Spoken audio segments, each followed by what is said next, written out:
वो शैतान जो इंसान को सोते समय अपने वश में कर लेते हैं। सांस नहीं ले पाना, लगता है जैसे आप जम गए हैं, ये वही चीजें हैं जो एब्डक्शन की घटना में लोगों के साथ होती हैं। ग्रहों के बीच यात्राएं जो काल और अवकाश में घटती हैं। वो अलौकिक प्राणियों के साथ दूसरी दुनिया में जाते हैं, फिर वापस आते हैं और खोया हुआ वक्त शामिल होता है। और समूची संस्कृतियां जो रहस्यमय ढंग से पृथ्वी से गायब हो गईं। हम जानते हैं कि उन्हें आसमान से किसी चीज से खतरा था। क्या ये किसी तरह का ऊर्जा उत्थान हो सकता है जिसे प्राचीन एलियंस ने किसी ऐसे तरीके से इस्तेमाल किया था जो हम आज भी नहीं समझते? दुनिया भर में लाखों लोग ये मानते हैं कि अतीत में हमारी पृथ्वी पर एलियंस आते थे। अगर ये सच है तो क्या प्राचीन एलियंस ने वाकई हमारे इतिहास को एक बेहतर दिशा दी थी? और क्या एलियंस द्वारा किए गए अपहरण उनके किसी हैरत अंगेज मंसूबों को उजागर करते हैं? वो कौन थे? वो क्यों आए थे? वो पीछे क्या छोड़ गए? वो कहां चले गए? क्या वो वापस आएंगे? साइंस डॉक्यूमेंट्स मिस्ट्रीज पेश करता है स्ट्रेंज एब्डक्शंस।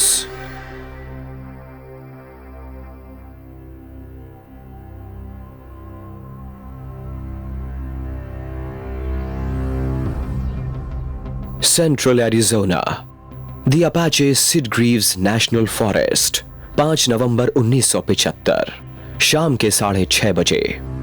सेंट्रल एरिज़ोना के पहाड़ों के ऊपर आसमान में अचानक एक चमकदार रोशनी प्रकट हुई। अपने दिन की शिफ्ट खत्म करके गाड़ी से घर लौट रहे यूएस फॉरेस्ट सर्विस के 6 कर्मचारियों ने एक बहुत बड़ी चमकीली डिस्क को आसमान में मंडराते हुए देखा। वो बिल्कुल कांच की तरह चिकने थे, लेकिन साथ ही वो बहुत चमकदार भी थे। उसकी जो जबरदस्त बनावट और जो एहसास था वो बहुत कमाल का था। और एक ऊर्जा की किरण मुझसे टकराई। मुझे ऐसा लगा जैसे अचानक मुझ पर वार हुआ है, जैसे किसी ने मुझे मारा है। लेकिन उसके साथ ही एक गुदगुदाता बिजली का झटका लगने का एहसास भी मुझे हुआ था। वॉल्टन पर असल में उस चकाचौंध रोशनी से हमला हुआ था। उनका दल जल्दी से उस इलाके से बाहर निकल गया। फिर उन्होंने सोचा कि हमें वापस जाना चाहिए क्योंकि हमें ट्रेविस को लाना है। वो लोग वापस गए और वो जो भी चीज थी वो गायब हो चुकी थी और ट्रेविस भी। ट्रेविस वॉल्टन के मुताबिक उस रहस्यमय रोशनी की किरण ने उन्हें बेहोश कर दिया था और जब उन्हें होश आया तो उन्होंने खुद को एक कमरे में अजीब प्राणियों से घिरा पाया। मैं सीधे उस प्राणी के आंखों में देख रहा था। वो छोटे छोटे प्राणी ह्यूमनॉइड थे, लेकिन इतने अमानवीय थे कि बहुत डर लग रहा था। और मैं तो जैसे होश खो बैठा था। ऐसा लग रहा था जैसे वो मेरे अंदर झांक रहे थे। दलों ने लापता फॉरेस्ट वर्कर को हर जगह ढूंढ लिया, लेकिन 5 दिनों बाद वॉल्टन पास के कस्बे में फिर से प्रकट हुए। मैं मुंह के बल लेटा हुआ था, बाहर अंधेरे में, और मेरे ऊपर एक रोशनी थी। और मैंने उस जहाज के तेजी से आसमान में जाने से पहले उसका निचला हिस्सा देखा। जब ट्रेविस वॉल्टन की इस रहस्यमय मुलाकात के बारे में अधिकारियों को बताया गया तो उन्होंने इस नौजवान के गायब होने की घटना को एक शरारत कहकर खारिज कर दिया। लेकिन शोधकर्ताओं के अनुसार ट्रेविस वॉल्टन का मामला इस तरह की दर्ज की गई घटनाओं में सबसे ज्यादा विश्वसनीय है। एलियन से मुलाकातों की कहानियां, अबडक्ट करके अलग दुनियाओं में ले जाने की घटनाएं मानव जाति जितनी ही पुरानी है। हमारे पूर्वजों के साथ और हमारे साथ कुछ बहुत ही रहस्यमय हो रहा है। और जब आप अबडक्शन की आधुनिक विवरण देखते हैं तो आप पाएंगे कि वो एक समान विवरण है। वॉशिंगटन डीसी, नवंबर 1969। अमेरिकी सरकार ने अचानक प्रोजेक्ट ब्लू बुक नाम के अभियान को समाप्त कर दिया, जिसके अंतर्गत यूएस एयरफोर्स यूएफओ या उड़न तश्तरियों के दिखाई देने और एलियन से संपर्क के दावों की तहकीकात करती थी। केवल 20 साल के अरसे में इस तरह की 12,000 घटनाओं की जांच किए जाने के बावजूद सरकार ने यह बयान दिया कि इनमें से ज्यादातर मामले महज प्राकृतिक घटनाएं थीं, जिन्हें गलत समझ लिया गया था। लेकिन संगठन के भीतर प्रोजेक्ट ब्लू बुक के एस्ट्रोनॉमर जे एलन हाइनेक एलियन से मुलाकातों के वैज्ञानिक सबूत पेश करने वाले आंकड़ों का वर्गीकरण कर रहे थे। हाइनेक कुछ तहकीकात के सक्रिय रूप से इंचार्ज थे और उन्हें जल्द ही एहसास हो गया कि इतने सारे मामले इकट्ठे करने और डेटाबेस होने के बाद उन्हें इस तरह की खबरों को ऑर्गेनाइज और क्लासिफाइड करने की जरूरत पड़ी, और इसलिए उन्होंने क्लोज एनकाउंटर 1 through 3 क्लासिफिकेशन का इजाद किया। हाइनेक की वर्गीकरण की प्रणाली के मुताबिक पहली तरह की नजदीकी मुलाकात या CE1 का मतलब है एक यूएफओ का 500 फुट के दायरे में देखा जाना। C2 यानी जब यूएफओ अपनी मौजूदगी का कोई पुख्ता सबूत पीछे छोड़ जाए, और C3 में यूएफओ के अंदर मौजूद जीवों को देखना शामिल है।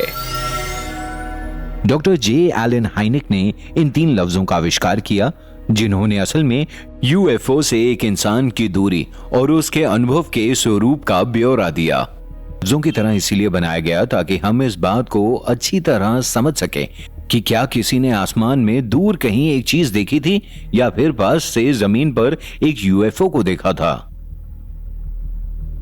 4th काइंड के क्लोज एनकाउंटर्स वो होते हैं जिनमें उस जहाज के वासी उन्हें देखने वालों को अपने साथ ले जाते थे और या तो उस पर किसी तरह का एक्सपेरिमेंटल प्रोसीजर करते थे या उसमें उन्हें प्लांट कर देते थे।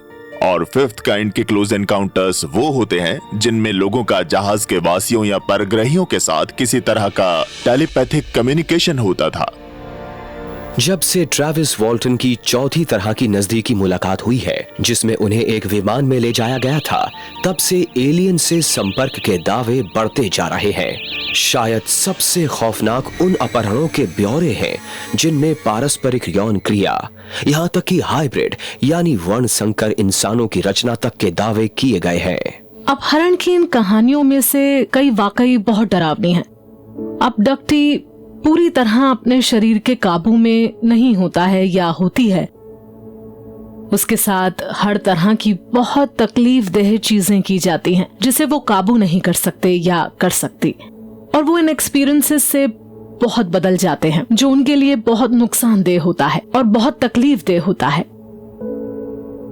मुझसे अक्सर पूछा जाता है कि क्या मुझे कुछ भी पता है कि वो कौन है, वो क्या चाहते हैं, वो इस ग्रह की काया पलट क्यों कर रहे हैं, वो क्यों तमाम जीवों के जीन्स के साथ एक्सपेरिमेंट कर रहे हैं और वो क्यों इंसानों के साथ संपर्क करने की कोशिश कर रहे हैं।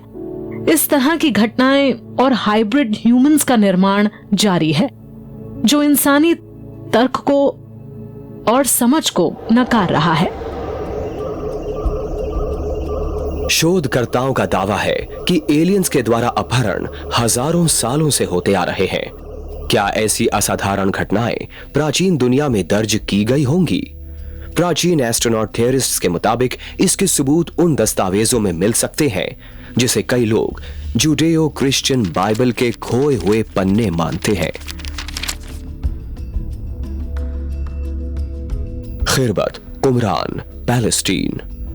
1946 में डेड सी स्क्रोल्स नाम का प्राचीन हस्तलिपियों का संग्रह एक गुफा के अंदर मिट्टी के मर्तबानों में छुपा मिला।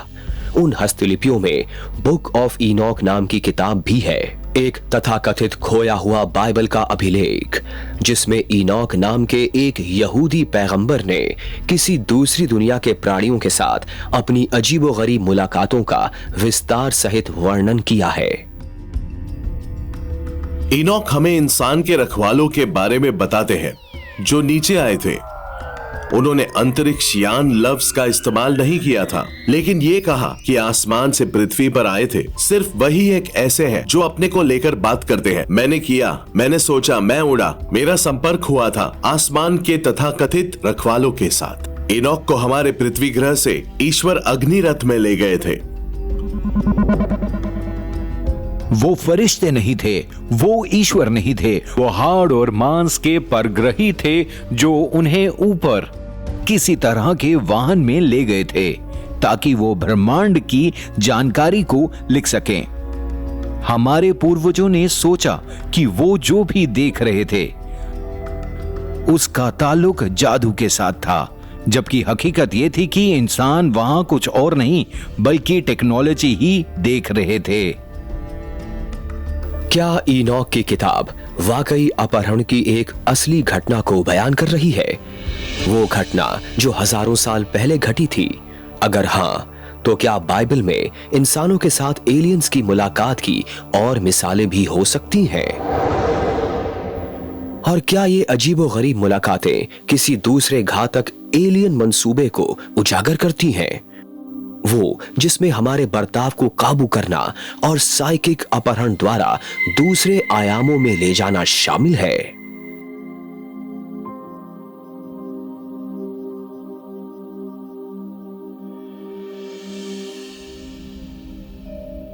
The Sinai peninsula, Egypt. Judeo Bible की बुक ऑफ एक्सोडस के अनुसार हजरत मूसा के 40 दिन और 40 रातों तक माउंट साइनाई पर गायब रहने के बाद उन्हें ईश्वर से 10 धर्मादेश मिले। जब पैगंबर मूसा अपने लोगों के पास लौटे तो उनका रूप रंग पूरी तरह बदल चुका था। ये बड़ी दिलचस्प बात है। वो इतने लंबे वक्त तक ईश्वर के साथ थे, उनका चेहरा दमक रहा था और उन्हें वाकई में खुद को ढकना पड़ा था क्योंकि लोग उनसे डरते थे, क्योंकि वो बदल गए थे, उनके चेहरे के हाव भाव बदल गए थे। असल में उनके लोगों ने उन्हें पहचान लिया, लेकिन ये भी देखा कि वो जिस्मानी तौर पर बदल गए थे। और इसीलिए ये बहुत दिलचस्प है, क्योंकि अगर आप इसे बाइबल की नजर से देखें तो आप सोचेंगे कि ईश्वर के साथ मुलाकात एक बहुत ही अच्छी बात है, बहुत कमाल की बात है। उसके फिजिकल इफेक्ट्स हैं। मूसा की मुलाकात के मामले में आपके सामने जो है वो बहुत वास्तविक है, बहुत खास है। यानी उनके साथ जो हुआ वो एक दैवी के साथ, एक परग्रही प्राणी के साथ एक बहुत वास्तविक मुलाकात है, बजाय उसके साथ जिसे हम अमूमन ईश्वरीय के तौर पर वर्गीकृत करते हैं। अगर उसे हम आज की एलियंस द्वारा अपहरणों की कहानियों के संदर्भ में देखें तो क्या आसमान से ईश्वर का नीचे आना असल में यूएफओ का उतरना था? क्या उनका अपहरण करके उन्हें यूएफओ पर ले जाया गया था और 40 दिन कैद करके वापस भेज दिया गया था? अगर हम उसे उस संदर्भ में देखें तो जो कुछ हुआ वो सुनने में एक बेमिसाल अपहरण लगता है। क्या इनॉक और मूसा के बाइबल के विवरण किन्हीं एलियन मंसूबों की तरफ इशारा करते हैं, वो जिनमें एलियंस इंसानों के साथ शांति और सद्भावना कायम करने के संदेश पहुंचाते हैं?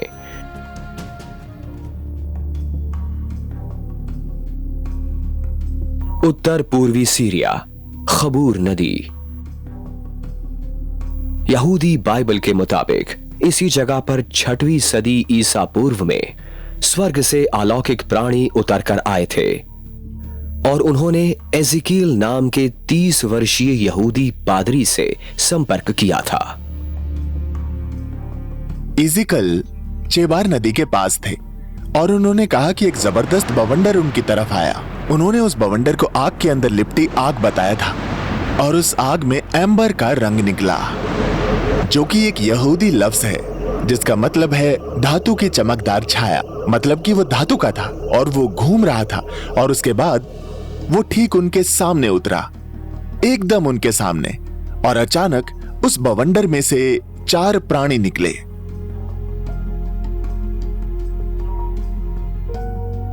बाइबल में पैगंबर एजिकील ने इन रूहानी प्राणियों को चेरुबिम्स कहा है और इस तरह बयान किया है कि उनके 4 चेहरे थे, 4 पंख थे और उनकी त्वचा चमकदार कांसे की तरह दमक रही थी।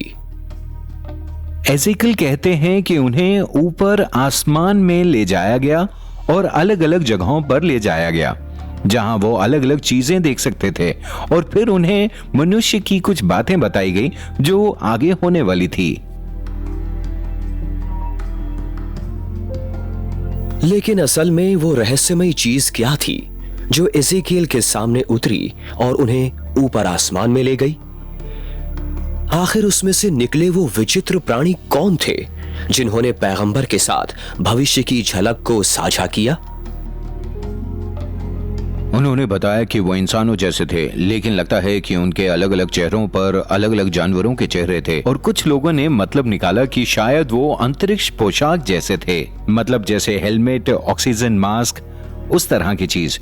हो सकता है वो असल में ऐसी चीज देख रहे थे जो एक चेहरा था, लेकिन वो ऐसे लग नहीं रहा था।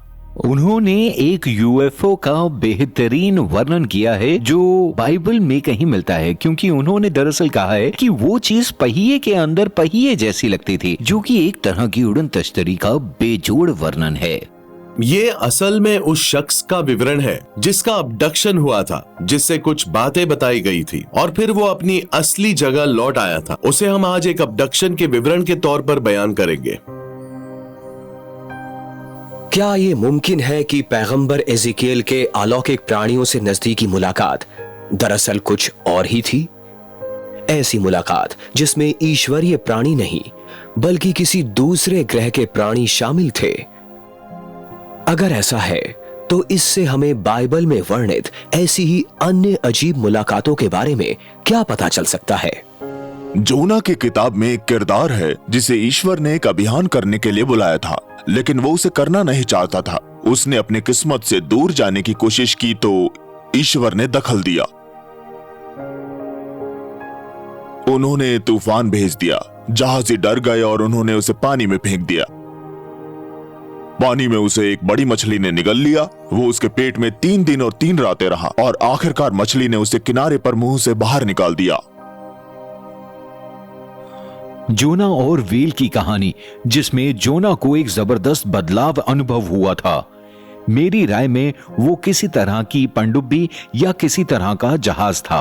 और इससे भी ज्यादा दिलचस्प बात यह है कि एपोग्रिफिक व्याख्यानों में हम पढ़ सकते हैं कि उस व्हेल की त्वचा और पसलियां चमकदार कांसे की थी।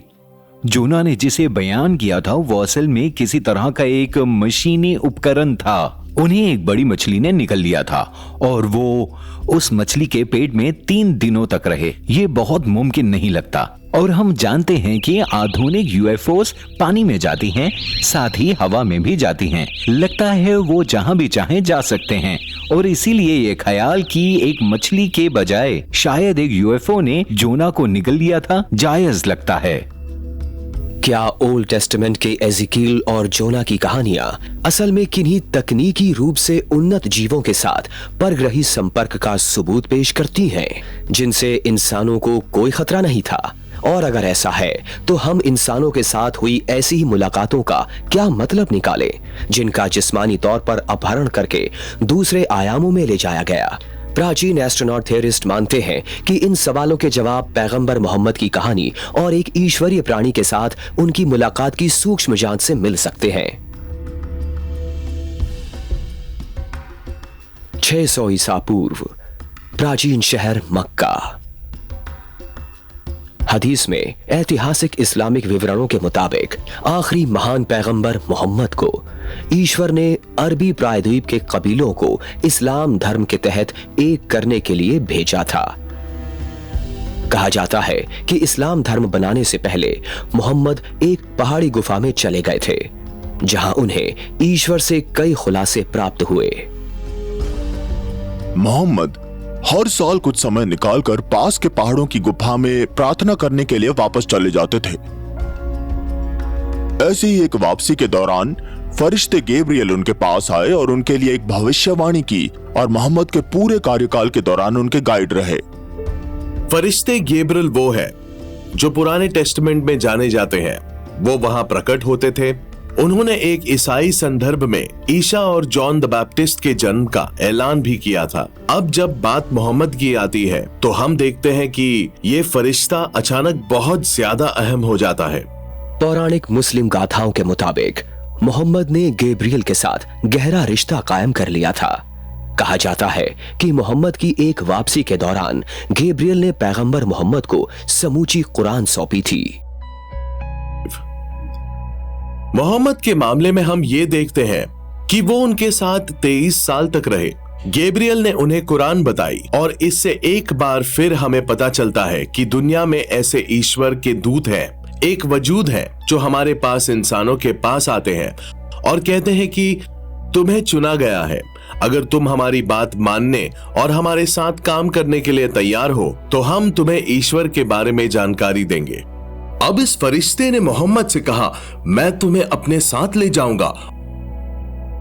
और वो पृथ्वी के ऊपर उड़ चले। उन्होंने पूरा ग्रह देखा, पृथ्वी का चक्कर लगाया और फिर फरिश्ता मोहम्मद को वापस गुफा में ले आया। उन्होंने पृथ्वी का बहुत जल्दी चक्कर लगा लिया था, क्योंकि उन्हें शायद इसमें 1 या 1.5 मिनट लगा पूरी पृथ्वी का चक्कर लगाने में।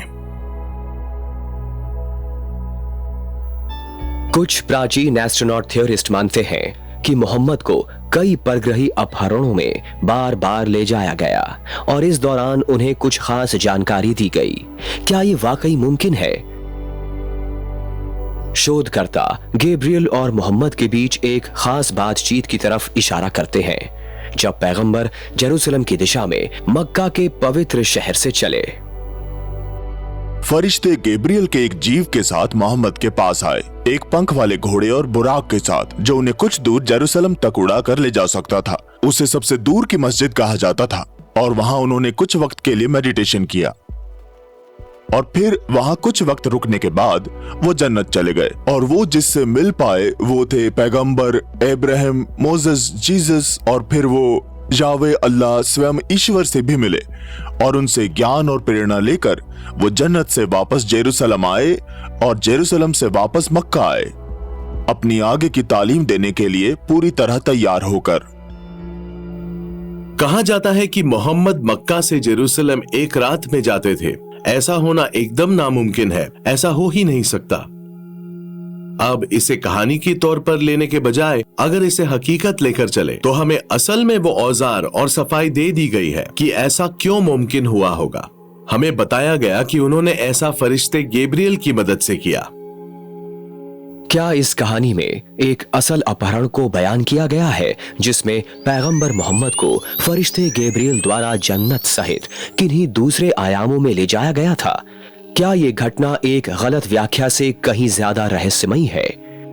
प्राचीन एस्ट्रोनॉट थियरिस्ट के मुताबिक इसका जवाब हाँ है और इसके सबूत रहस्यमयी ढंग से गायब होने की उन घटनाओं में मिले हैं जो अटलांटिक महासागर के उस इलाके में दर्ज की गई जिसका नाम है बर्म्यूडा ट्रायंगल।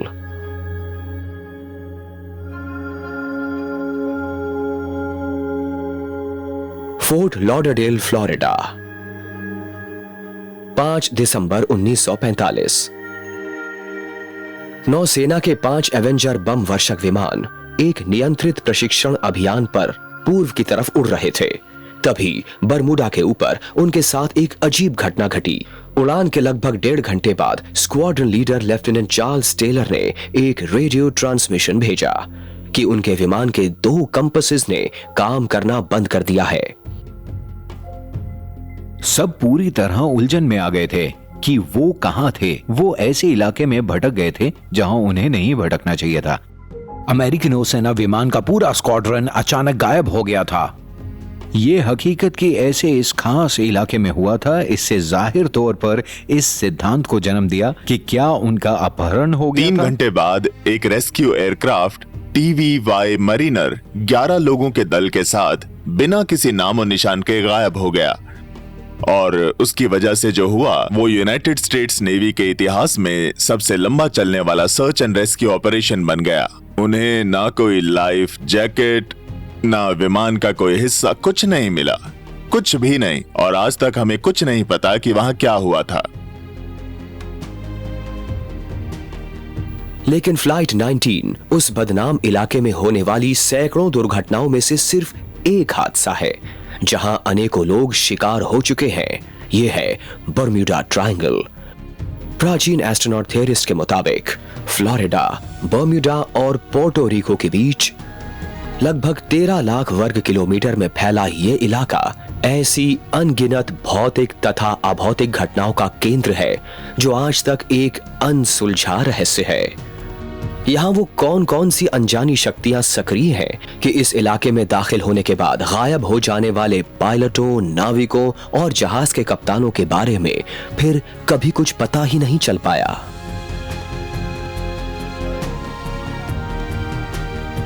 आप सोचते हैं कि उन लोगों के साथ क्या हो रहा है? क्या बरमुडा ट्रायंगल के बारे में कोई बात है? वो किसी तरह का दरवाजा है जिससे एलियंस आने और जाने के लिए इस्तेमाल कर रहे हैं हाइपरस्पेस से होकर, और अचानक आप और आपका जहाज या आप और आपका विमान किसी दूसरी आयाम में खींच लिए जाते हैं, वो भी हमेशा के लिए। बरमुडा ट्रायंगल काफी वजहों से बड़ा दिलचस्प है। सबसे पहले तो बात सिर्फ एक विमान की ही नहीं है जो कहीं लापता हो जाता है, बात कई विमानों की है जो सब गायब हो गए।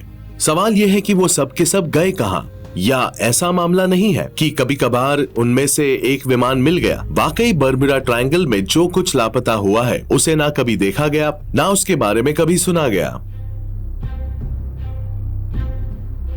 अगर एक विमान उड़ रहा है या एक जगह समुद्र में जा रहा है गलत वक्त पर, तो क्या वो उन्हें पानी के नीचे खींच सकता है? तो असल में हम आसमान में अपहरणों को नहीं देख रहे हैं, बल्कि समुद्र के नीचे देख रहे हैं।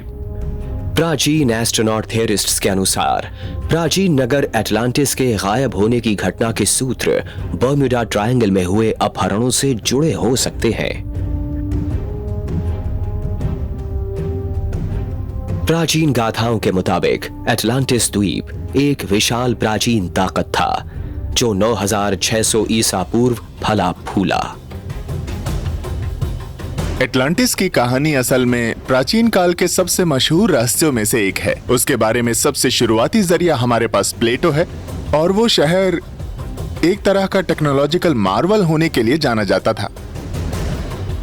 और किसी वक्त पर एक तरह का विस्फोट हुआ जिसकी वजह पूरी तरह साफ नहीं है, और वो शहर गायब हो गया।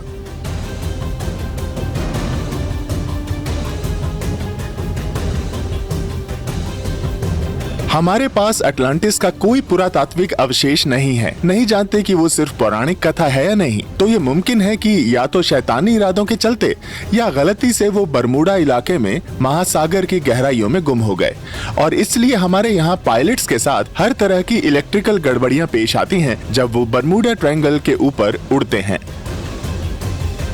क्या एटलांटिस के अवशेष बरमुडा और बिमिनी द्वीपों के समुद्र तल में पड़े हो सकते हैं? और क्या इससे बरमुडा ट्रायंगल से जुड़ी उन गायब होने की घटनाओं और अपहरणों को समझा जा सकता है? अटलांटिस एक दिन और एक रात में तबाह हो गया था, मतलब वो पूरी तरह गायब हो चुका है।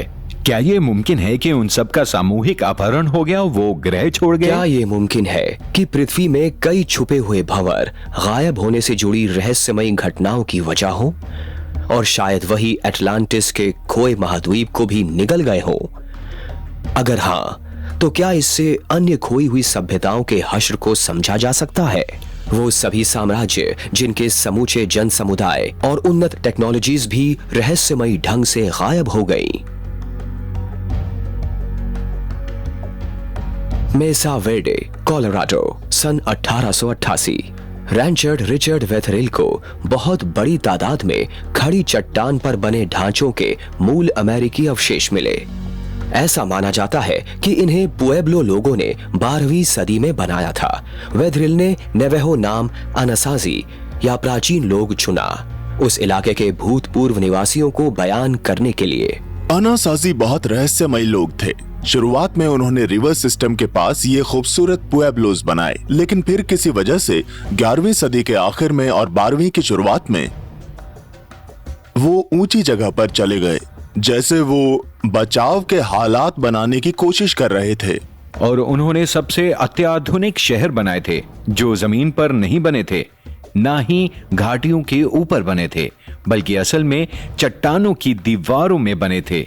अब भला कोई अपने होशो आवास में अपने शहर को चट्टानों की दीवारों में क्यों बनाएगा? तो मेरा सवाल यह है कि वो किस से छुप रहे थे, और मेरा जवाब है किसी तरह की हवाई दुश्मन से। पुएब्लो इंडियन प्राचीन कथाओं के मुताबिक अनासाजी के पास जबरदस्त आध्यात्मिक ताकत और कुदरती ताकतों को नियंत्रित करने की काबिलियत भी थी।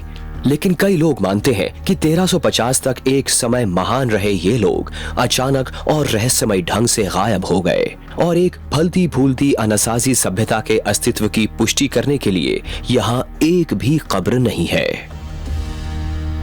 पूरे इतिहास में ऐसी सभ्यताएं हैं जो बस अचानक गायब हो गई, जैसे कि अनासाजी के साथ हुआ। दक्षिण पश्चिम में सारे इलाके बस पूरी तरह से खाली हो गए और इसकी सही वजह एक रहस्य बनी रही। हम असल में नहीं जानते कि आनासाजी कहाँ गए, पर हम ये जरूर जानते हैं कि उन्हें आसमान से किसी चीज से खतरा था और इसलिए उन्होंने अपने घरों को इन खड़ी चट्टानों में बनाने का फैसला किया। हो सकता है कि आनासाजी खड़ी चट्टान पर खुद को किसी ऐसी चीज से बचा रहे थे जो उन्हें जमीन पर आसानी से देख लेती, जैसे एलियंस, यूएफओस जो अपहरण के लिए लोग ढूंढ रही थीं। अगर अनासाजी एलियंस के संभावित हमले के खतरे का सामना कर रहे थे, तो किस वजह से ये टकराव बढ़कर सामूहिक अपहरण में बदल गया होगा?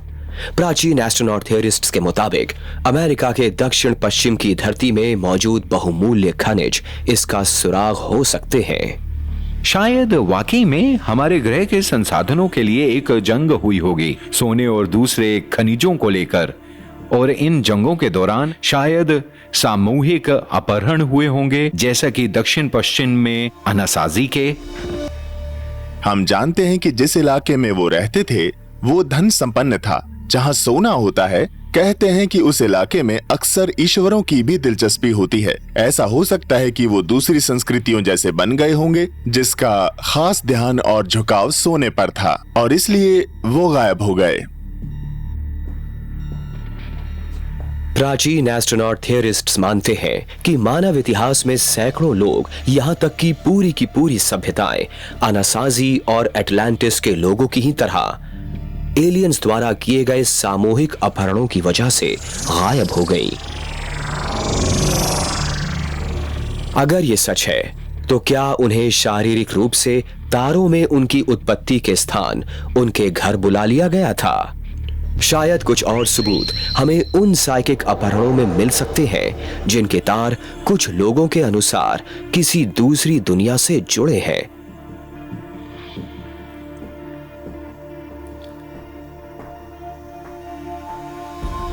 सेल्मा पठार, ओमान। राजधानी मस्कट से 100 किलोमीटर दूर जमीन की गहराइयों में एक बेहद जोखिम भरी गुफा है, जो 1983 में मिले इस विशाल भूमिगत कक्ष को मजलिस अल जिन कहा जाता है, यानी जिन के मिलने की जगह। ये दुनिया की एक सबसे बड़ी गुफा है।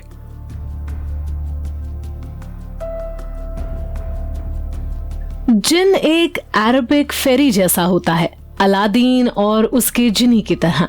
जिन बोतल से बाहर आकर आपकी 3 इच्छाएं पूरी कर सकता है, लेकिन वो इच्छाएं उस तरह से पूरी ना हो जैसा कि आपने उम्मीद की हो। अरब और इस्लामी परंपराओं में ये उन प्राणियों का जोड़ा था जिसे ईश्वर ने बनाया था, और कुछ बयानों में वो मध्यस्थ थे इंसानों और फरिश्तों के बीच। क्या वो ब्रह्मांड के उस दूसरे आयाम के एक प्राणी को दर्शाते हैं जिसके हम आदि नहीं हैं? हमें बिल्कुल नहीं पता। कुरान की व्याख्याओं के मुताबिक जिन किसी दूसरे आयाम की वो दैवी शक्तियां होती हैं जो अपनी इच्छा से प्रकट और गायब हो सकती हैं। उन्हें इंसानों का भला चाहने वाली और बुरा चाहने वाली दोनों प्रकार की ताकतों के तौर पर बयान किया जाता है, जो अपने संदेशों के जरिए खुद को जाहिर करती हैं, जो अच्छे भी हो सकते हैं और बुरे भी। पूरी दुनिया के गूढ़ साहित्य में जादुई प्राणियों के आने के विवरण हैं, फरिश्ते, ईश्वर, जो भी आप माने। मूसा ने जलती झाड़ी से बात की थी, जेकब के पास परियां सीढ़ी से उतर कर आई थी। तो हमारे पास सारी जानी पहचानी संस्कृति और दूसरी कई संस्कृतियों की कहानियां हैं जिनमें किसी तरह के अलौकिक प्राणियों का जिक्र है। ये ऐसी कुछ ताकतें दर्शाती हैं जो हमारी समझ से परे हैं। खतरनाक इरादों वाली आत्माओं का उल्लेख बहुत पहले 2400 ईसा पूर्व दर्ज इतिहास में भी मिल सकता है। सुमेरियन किंग लिस्ट, वो हस्तलिपि जो 4000 साल से भी ज्यादा पुरानी मानी जाती है, उसमें लीलू नाम के राक्षस का जिक्र है, एक ऐसी प्रेतात्मा जो औरतों को उनकी नींद में समागम के लिए फुसलाती है। कई संस्कृतियों की लोक कथाओं में अलौकिक प्राणियों को इनक्यूबस और एक मादा प्रतिरूप सक्यूबस के रूप में दर्शाया गया है। हर विवरण में इनक्यूबस और सक्यूबस अपने शिकारों के साथ समागम करने से पहले उन्हें अपाहिज कर सकते हैं। एक मादा हस्ती आती थी और एक नर शिकार के साथ संभोग करती थी जो सक्यूबस होता था, और इनक्यूबस इसका एक नर संस्करण होता था। सांस नहीं ले पाना, लगता है जैसे आप जम गए हैं, ये वही चीजें हैं जो एब्डक्शन की घटना में लोगों के साथ होती हैं।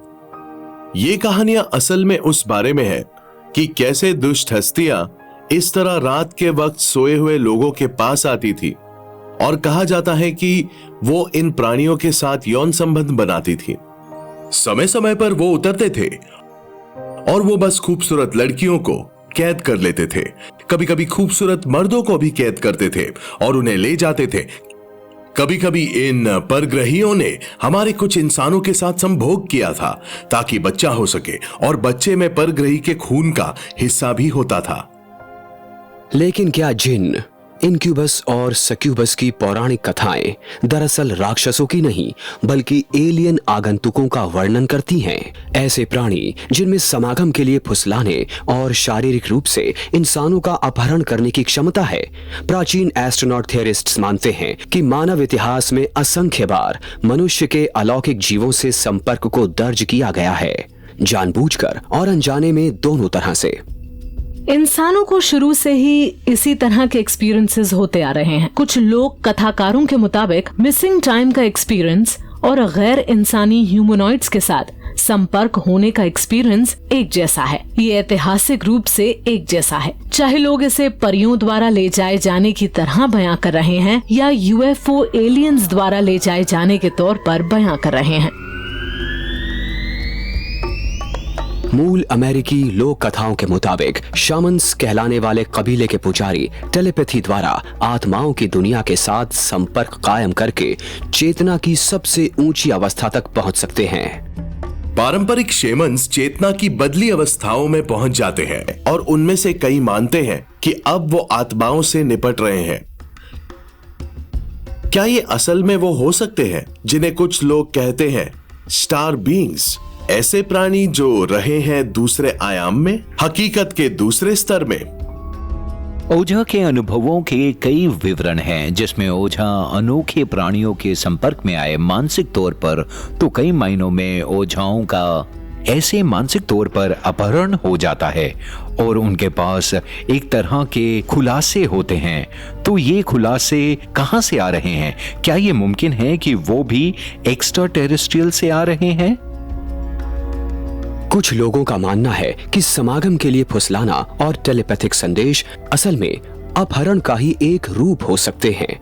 और क्या हम इंसानों को उससे डरने की जरूरत है, जिसे एक प्रकार का एलियन माइंड कंट्रोल कहा जा सकता है? और क्या इसके सबूत हमें प्राचीन अतीत में मिल सकते हैं कि हमारे लिए अलौकिक जगत से संपर्क बनाए रखना न सिर्फ फायदेमंद है बल्कि हमारे वजूद को बचाए रखने के लिए भी जरूरी है?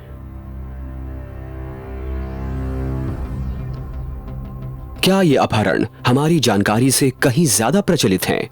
कुछ प्राचीन एस्ट्रोनॉट थियरिस्ट्स मानते हैं कि किसी दूसरी दुनिया के प्राणियों के साथ साइकिक अपहरणों ने अनेकों ऐतिहासिक हस्तियों को प्रेरणा दी है, जिनमें शामिल हैं Winston Churchill, John of Arc, Alexander the Great, Mahatma Gandhi और 20वीं सदी के एक महान वैज्ञानिक निकोला टेस्ला।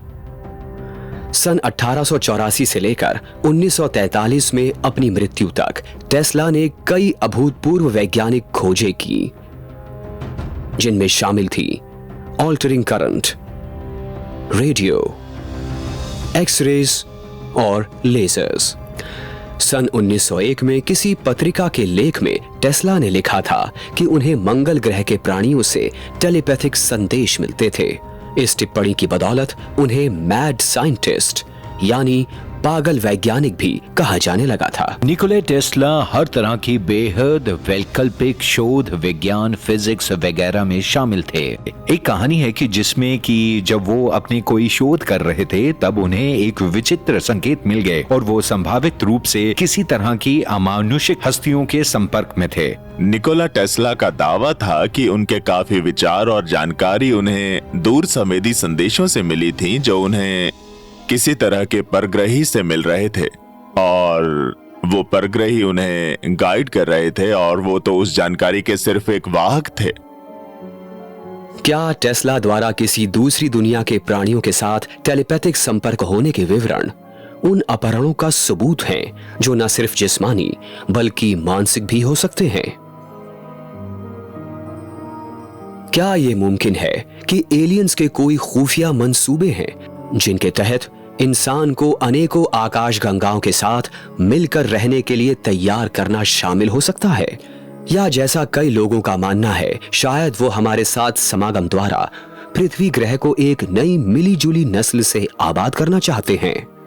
मुझे लगता है कि परग्रही लोगों का इसलिए अपहरण कर रहे हैं, उन्हें ले जा रहे हैं क्योंकि उनकी वजह है जेनेटिक मकसद। विकास की प्रक्रिया के दौरान किसी ने जेनेटिक कोड बदल दिए और हम वो बन गए जो हम आज हैं।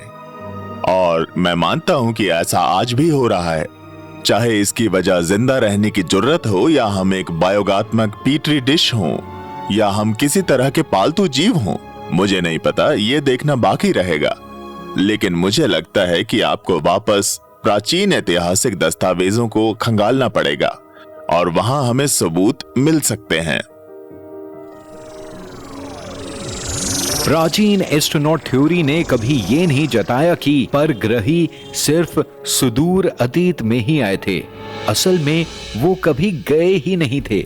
सबूत बताते हैं कि एक तरह का अबडक्शन परिदृश्य ऐसा है जो साफ तौर पर इस दिन और युग में जारी है।